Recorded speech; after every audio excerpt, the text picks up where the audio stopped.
Bonsoir à toutes et à tous et un grand merci à Yves Le Bihan pour m'avoir convié à cette belle nuit de l'entreprise positive. Et je ressens déjà depuis que je suis arrivé plein d'ondes très positives. Et donc je vais commencer et je vais tenter de démarrer avec des ondes positives sur la prochaine slide. Donc virtuellement je clique. Merci.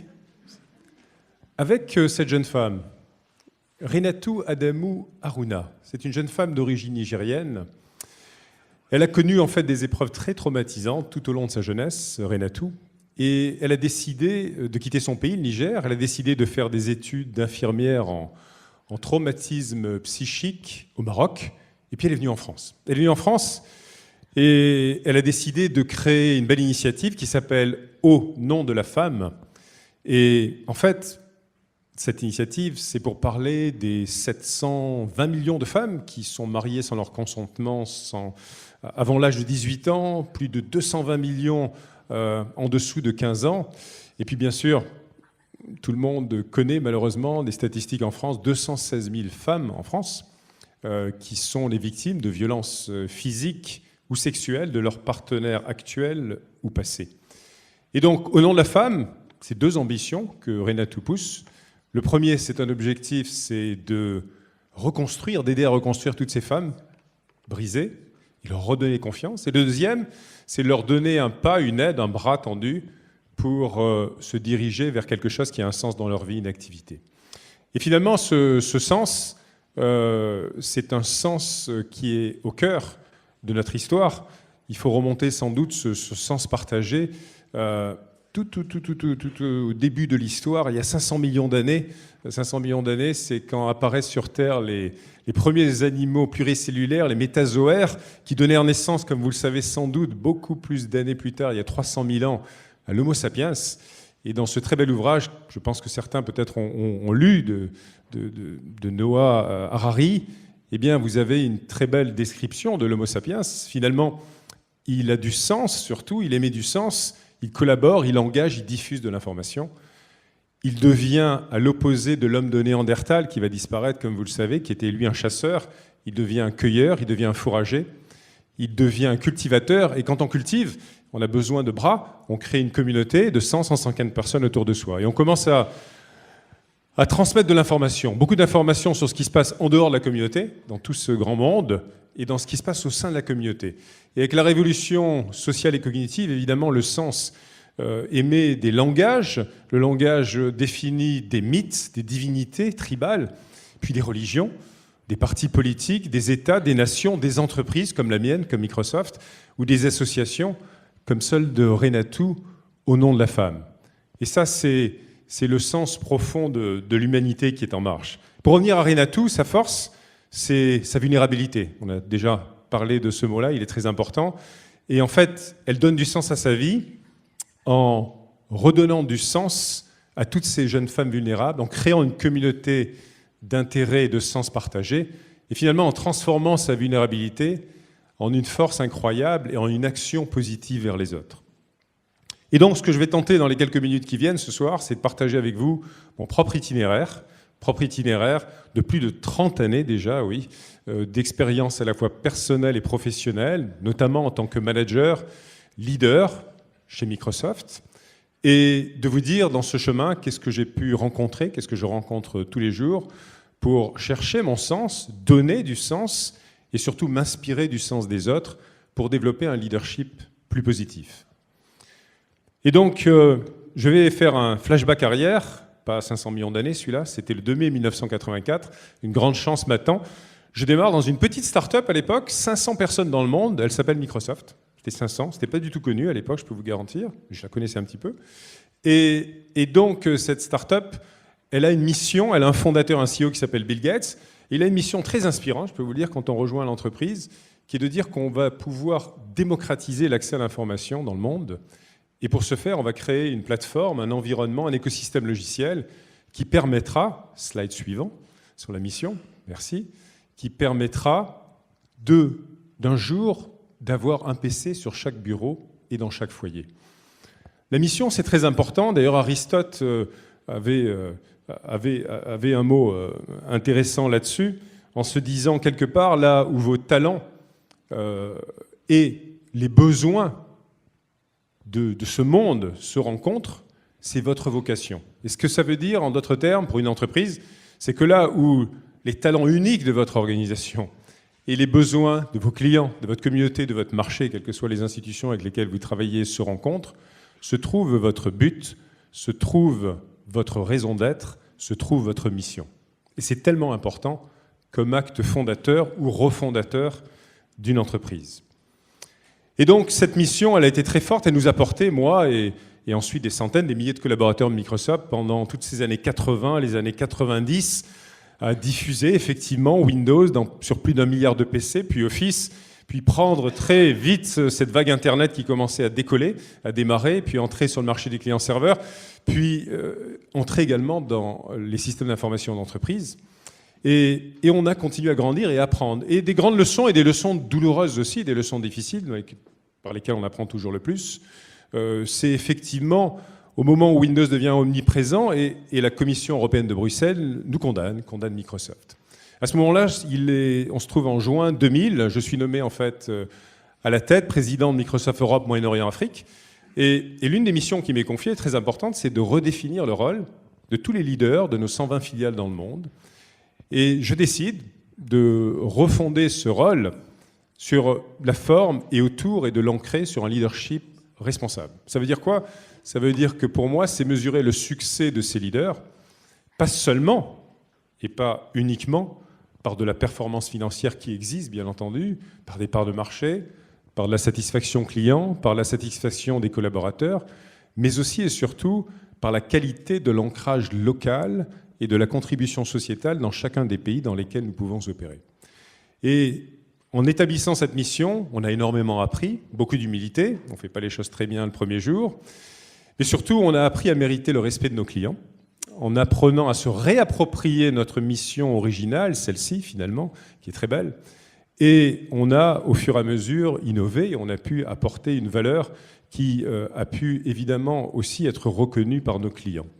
Alors ensuite, je fais un fast-forward, 20 ans plus tard. On se trouve en février 2014, donc il y a 3 ans, un peu plus de 3 ans, où le board, le conseil d'administration de Microsoft, nomme un nouveau CEO. C'est notre 3e CEO en plus de 40 ans chez Microsoft, on n'en change pas tous les 3 ans. Et donc ce CEO, c'est Satya Nadella, que je connais bien depuis très nombreuses années. Satya travaille chez Microsoft depuis plus de 25 ans. Et avec Satya et ensemble des dirigeants et des équipes, tout d'un coup, clairement, apparaît une nécessité, c'est de dire il faut redéfinir une mission pour Microsoft. Il faut redéfinir ce sens pour le futur, pour nos 100 000 collaborateurs, leur redonner du sens, mais également pour l'ensemble des clients pour lesquels nous œuvrons tous les jours. Et donc, cette mission, il faut comprendre que finalement, ce n'est pas un exercice de communication. Ce n'est pas une autoprophétie, jamais. C'est vraiment une destination. Ça doit devenir une raison d'être de l'entreprise et quelque chose qui doit être incarné au quotidien par tous les acteurs et tous les actes. Et en ce qui nous concerne, eh bien, on a essayé de répondre à cette question, et j'incite chacun d'entre vous qui travaillez, lorsque vous créez votre start-up, lorsque vous créez votre association, votre organisation, à définir votre mission, essayez de répondre à la question suivante par rapport à votre mission. Si mon entreprise, en fait, venait à disparaître, est-ce que la Terre remarquerait cette disparition ou qu'est-ce qui manquerait à la Terre ou à la planète?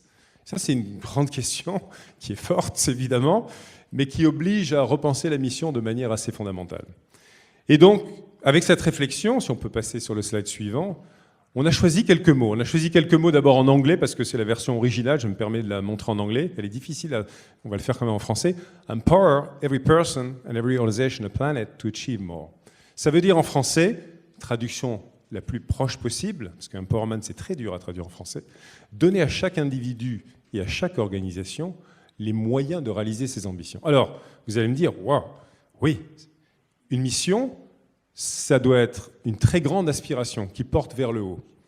Mais c'est aussi une inspiration. Je peux vous dire que c'est une voie pour l'ensemble de nos collaborateurs, mais c'est aussi un chemin, un horizon qui est donné à l'ensemble de nos clients et des parties prenantes du travail, de la chaîne de valeur de Microsoft et de tout notre secteur d'activité, pour leur dire voilà vers l'endroit vers lequel finalement on se dirige. Et Derrière cette mission, il ne faut pas penser que cette mission, c'est une fin en soi. Cette mission, c'est un chapeau. Mais ce chapeau, un petit peu, sur votre maison, elle a besoin de fondation. Et donc, sur le slide suivant, eh bien, on va voir qu'il est très important, lorsqu'on est dans cette phase de construction, de reconstruction, de construire 3 piliers de cette maison. Si on peut les cliquer, 1, 2, 3, ce que j'aurais fait volontiers, eh bien, il s'agit de la culture, et je vais y venir dans quelques instants, du concept. Le concept, c'est la proposition de valeur de votre entreprise. Ce sont les produits et services réellement uniques que vous avez créés. Et puis, les compétences, ce sont à la fois les talents, c'est l'innovation au sein de votre organisation, ce sont les processus qui vous permettent d'exécuter votre stratégie avec excellence et qualité tous les jours. Et il est essentiel que ces 3 C aient une force et donnent une fondation très grande pour le futur à cette maison, pour que la mission ait un sens et continue d'avoir un sens. Alors, en continuant sur la culture, on s'est lancé dans ce chantier évidemment, et on a pensé qu'il fallait absolument bouger cette culture. Et cette culture, on ne la change pas facilement. Quand on a plus de 40 ans, déjà, en tant que personne, moi j'avais plus que 50, ce qui me concerne, mais en tant qu'entreprise, on a plus de 40 ans. Imaginez de la faire évoluer avec quelques points d'inflexion très forts, oui. Et c'est ce que nous tentons de faire. Nous sommes toujours dans cet exercice, en centrant cette culture sur l'obsession de manière positive autour de nos clients, centrée sur les clients, en y apportant une diversité de talents plus grande et de plus en plus grande nécessaire pour refléter les besoins de nos marchés, et puis surtout en adoptant une philosophie, un état d'esprit de growth mindset. Le growth mindset, difficile à nouveau à traduire en français, c'est un état d'esprit. En fait, emprunté à une sociologue, certains d'entre vous ont peut-être lu l'ouvrage, je vous le conseille vivement, de Carol Dweck, c'est l'état d'esprit qui consiste à dire on ne dit pas, on ne dit plus « je sais tout ». Ça n'existe pas. Mais je suis prêt à tout apprendre. Ça veut dire que quel que soit son rang hiérarchique de notre CEO Satya Nadella, au premier niveau de l'entreprise, quelle que soit l'ancienneté, le background ou le client, la personne qu'on rencontre, l'état d'esprit doit être ouvert à apprendre des choses nouvelles. Ça veut dire qu'on se met en risque, ça veut dire qu'on peut avoir un échec, mais qu'on veut apprendre toujours de cet échec, et ça veut dire qu'on veut construire un état d'esprit qui incite à la croissance, d'où le terme growth, et c'est sa croissance personnelle, croissance organisationnelle, mais aussi croissance des clients avec lesquels on travaille tous les jours.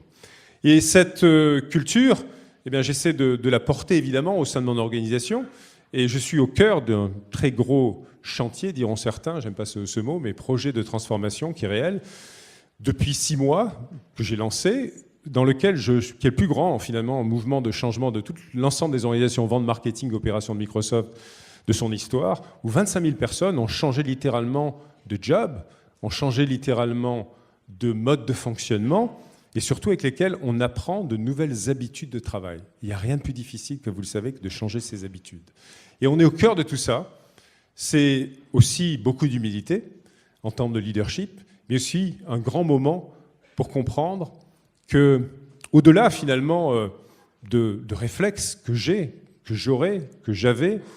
de me réfugier derrière une rationalité, des datas, des données et une approche très rationnelle, c'est que finalement, seule l'empathie, réellement, l'empathie, peut permettre de communiquer, de connecter de manière forte, authentique, auprès de nos collaborateurs, nos équipes, et de la même manière auprès de nos clients qui sont dans ces phases de transformation avec lesquelles on les accompagne.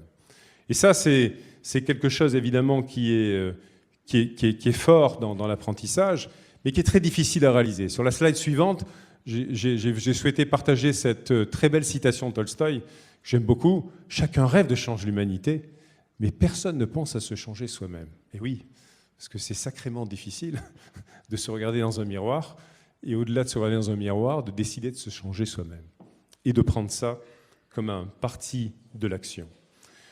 Et donc, j'ai parlé de culture, j'ai parlé de ces compétences qu'on essaie de mettre en place dans nos équipes, mais évidemment, il faut un nouveau concept. On a défini un nouveau concept. Ce concept, c'est celui d'une intelligence artificielle omniprésente sur le cloud, mais déportée sur l'ensemble des objets connectés et les personnes, quels qu'ils soient, où ils soient, pour leur donner plus d'intelligence au cœur du processus de fonctionnement des entreprises, mais également des personnes. Et ceci, on essaie de le porter avec chacun de nos clients, les plus grandes entreprises de la planète, comme les plus petites, comme des startups, des écoles, des universités, des start-upers, des ONG, et de très beaux exemples. Un exemple en tête, j'étais il y a quelques mois en Inde, dans l'État d'Andhra Pradesh, qui est un très gros État de l'Inde, au sud, pour lequel nous avons réalisé ensemble une solution de modèle prédictif pour faire chuter de manière considérable le décrochage scolaire. Et qu'est-ce qu'on a fait? On a utilisé ces technologies d'intelligence artificielle, le moteur de machine learning sur notre plateforme cloud Azure, pour prévoir et comprendre les variables qui vont expliquer en amont pourquoi ces enfants vont décrocher. Et en ce faisant, avoir un impact extrêmement important sur 50 millions d'enfants, il y a beaucoup de monde, dans cet État d'Andhra Pradesh et auprès de 10 000 écoles. Et puis, c'est aussi des fois la rencontre et l'empathie très forte qu'ont des personnes chez nous. Une chercheuse, par exemple, Yuan Chang, qui est une chercheuse chez Microsoft à Cambridge, et une jeune femme qui s'appelle Emma. Je souhaiterais qu'on avance le slide suivant et surtout une petite vidéo pour regarder, s'il vous plaît, la petite vidéo, si on peut la lancer. Ayant eu le plaisir de rencontrer Emma, je peux vous le dire que sa joie, plus que sa joie, et de pouvoir écrire à nouveau et dessiner, c'est quelque chose d'indescriptible. Et sa dignité est incroyable aussi. Voilà, ça, c'est des moments très forts. J'ai le privilège de les vivre, c'est fantastique. De les vivre aussi avec des personnes comme Renatou, d'ailleurs, Emma, Renatou et bien d'autres qui m'inspirent parce que c'est des personnes qui arrivent à changer leur destin finalement et leur vulnérabilité pour en faire une force incroyable. Et si la technologie peut aider, évidemment, c'est quelque chose de magnifique. Et pour être très clair, depuis 2 ans, j'entame aussi ma propre transformation. Et elle n'est pas que chez Microsoft, bien sûr, où je continue à apprendre tous les jours dans mon métier, mais elle est au contact de tas de jeunes. Et là, effectivement, on peut montrer le slide suivant, des centaines de jeunes entrepreneurs sociaux. Alors, non, il ne faut pas relancer la vidéo, juste le slide suivant. Des centaines, et quelques-uns, par exemple, c'est le cas de Yacine qui a créé Human Relay, qui sont des solutions numériques pour des sans-abri. C'est le cas de Cassandra, qui a lancé sa start-up sociale, c'est un social business, comme tous ces jeunes, Plastif, qui recycle des tas de plastique en entreprise avec un système de broyeur, mais ensuite de transformation avec une imprimante 3D en très beaux objets à destination d'associations. Et Cayoum, qui révèle les compétences cachées de personnes qui n'ont absolument pas accès au travail, avec des solutions intelligentes pour les reconnecter au monde du travail. Et tous ces jeunes, ils font partie d'une communauté, sur le slide suivant, c'est la communauté des entrepreneurs for good. Et cette communauté, on la porte, elle nous donne un boost incroyable chez Live4Good. Live4Good, c'est le nom d'une association que j'ai créée, co-créée avec ma famille, il y a un peu plus de 2 ans, et qui a pour mission, là aussi il y a une mission qu'on a souhaité être claire, qui est de révéler le potentiel de jeunes venus de tous horizons par l'entrepreneuriat social et le numérique. Et c'est un grand plaisir pour moi de les accompagner dans leur développement personnel, mais également de faire décoller leur start-up sociale avec des processus d'incubation, de formation et de multiples partenaires, d'ailleurs entreprises comme ONG qui les aident, et en espérant accueillir d'autres centaines, milliers de jeunes dans cet effort. Et j'ai un grand plaisir aussi, dans lequel j'apprends énormément, c'est par exemple un samedi par mois de coacher les 5 lauréats. Il y a 5 lauréats annuels du prix Gabriel, c'est le nom du prix que l'on a créé pour récompenser un certain nombre d'entre eux, en plus de tous les autres. Et ces 5 jeunes, quand je les vois le samedi, j'en reçois plein le cœur du sens des projets qu'ils créent et surtout du sens et de la force qu'ils ont dans leur vie. Et ça m'apporte énormément dans ma transformation personnelle. Et pour tout vous dire, et pour terminer, clairement, donner finalement du sens à l'action dans son entreprise au quotidien et donner du sens à sa propre vie, c'est oser essayer de répondre, je pense, à la question la plus difficile, la question la plus existentielle, pourquoi ? Pourquoi sommes-nous ici ? Et dans mon cas, je peux vous dire que j'apprends et j'ai appris très tard, il y a certitude, il y a 2 ans, pourquoi je suis ici. Et je ne l'ai pas appris par mes 30 années et plus de leadership chez Microsoft, je l'ai vraiment appris par mon vrai seul maître à penser, qui est mon fils Gabriel.